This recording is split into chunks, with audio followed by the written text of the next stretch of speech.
Masu sauraro duba da yadda ake ci gaba da yaɗa hotunan wannan fitacciyar jaruma a social media gaba ɗaya.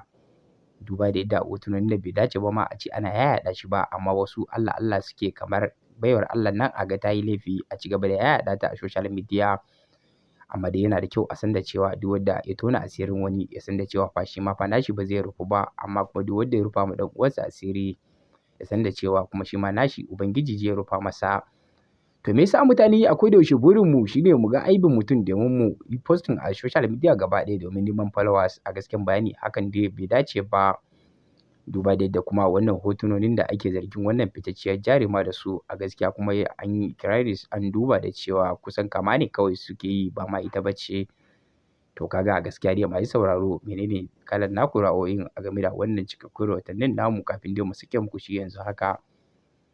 Dan Allah idan dai wannan shine farkon ziyartar mu, za mu so da ku sa dai muku danna mana subscribe kana da alamar kararrawa kamar haka.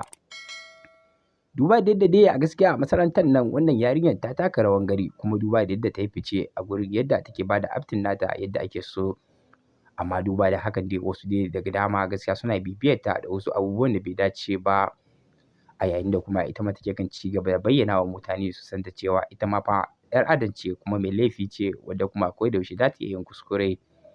Amma a koda yaushe dai ba ta da wani buri da wuce sai dai ta gaya ma masoyanta don Allah su kwantar da hankalinsu da kuma su yi haƙuri da duk abin da suke ji.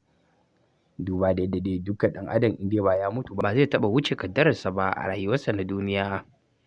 Don haka mai sauraro a nan za ku dakace mu, in dai wannan shine farkon ziyartar mu a wannan tashar namu mai albarka. Da mu so don Allah da ku sa da mu ku danna mana subscribe kana da alamar kararrawa kamar haka. Mun gode.